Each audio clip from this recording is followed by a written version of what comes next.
Hello, my name is Isanova Durio-Gray, and I am the Director of Curriculum and Instruction for the Hazlehurst City School District. In our first video, we talked about planning with the end in mind. We must first identify our blueprint. We must analyze it, look at the standards, the number of items, as well as the level to be assessed at the end of the course. From there, we discussed how we must deconstruct each standard to identify the skills essential to mastery of the standard. Then we used a pacing guide. That pacing guide spiraled the lesson so that the student would be where he or she needs to be by the end of the course.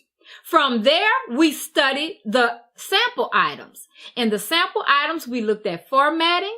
Once again, we looked at rigor and we looked at standards. Why is this necessary? Because we want to ensure that both our formative and our summative assessments give our scholars every opportunity to come into contact with the information as it will be assessed in the end. With the assessments completed, we then decided that it was time to create our lesson plans.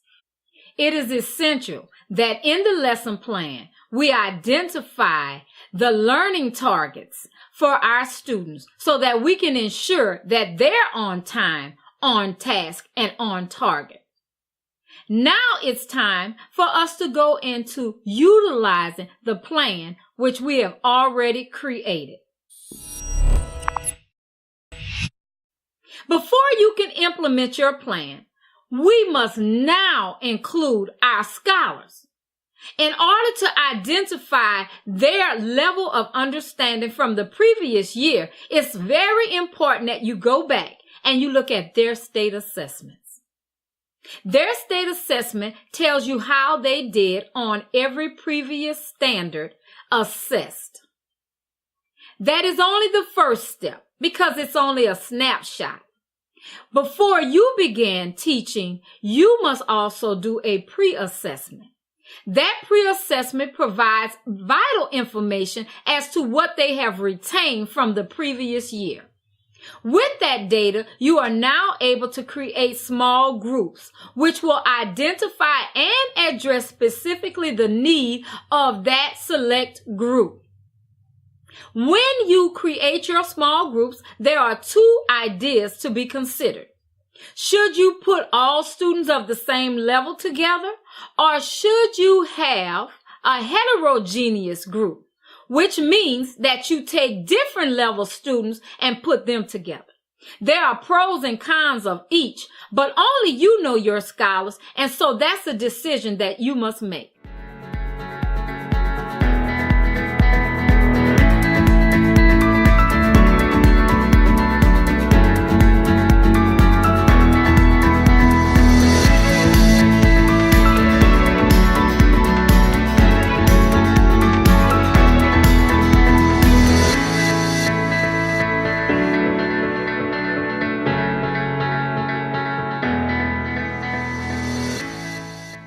Based on your prior year's data, along with your pre-assessments, once again, you create your small groups.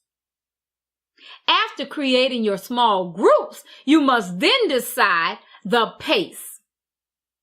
The pace is defined by the learning targets and the skills that have been identified through your two data points.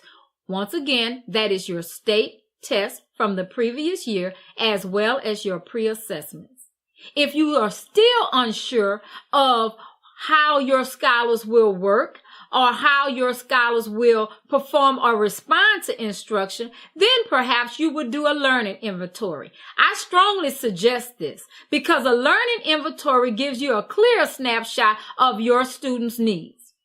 Based upon the learning inventory, your pre-assessment, as well as your previous year's state assessments, you might want to utilize seating charts.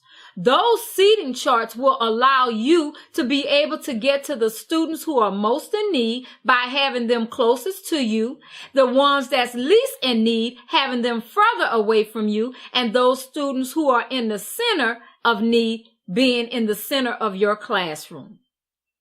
With all of this information, you can now take control of the instruction in your classroom. Now that I've told you what to do, now we need to move to how to do it. Go to the MDE website, Mississippi Department of Education. Again, under Curriculum and Instruction or Student Assessment, look for the previous year's test results. It will be listed according to school and according to grade level. Find your previous year. If you are teaching 7th grade, then you need to look for the 6th graders of the previous year. The data will give you a description in percentages of how many 1s, 2s, 3s, 4s, and 5. That gives you a clear indicator of the level of which your incoming 7th graders have performed the previous year. The pretest that you create will give you a clear indicator of how much your scholars have retained from the previous year. Again, when you develop your pre-assessment, it should be based upon your pacing guide. What standards are you going to be teaching in the 9 weeks? Now, one way to get a great assessment is to go to your grade level sample test created by the state. Pull only the questions that apply to the standards to be taught in the 9 weeks of which you are speaking. After you have done so, now you sit down, you analyze the data per class period. Now that you have analyzed your data per period, you must decide, based upon level, if that is your choice, how you will create your small groups. What is the purpose of a small group? It is so that you are able to address each student's needs. Once you've done your explicit instruction, you should be able to have your small group come to you and focus specifically on those skills that have been identified as areas of concern. Even though you may be in a middle school or high school, this strategy is extremely effective.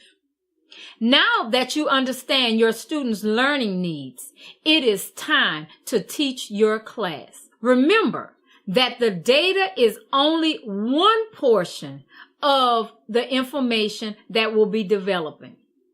All students have multiple learning styles. So when you're utilizing your data, also utilize opportunity for oral, for visual, as well as kinesthetic tactile learning. Activities hands-on always provide a greater opportunity for growth. Focus on the growth of your scholars. Ensure that you give multiple opportunities for speaking, for writing, and for collaborating with others. Ensure that your scholars clearly understand what the end is. When you incorporate your planning as well as the data, the end goal will be achieved.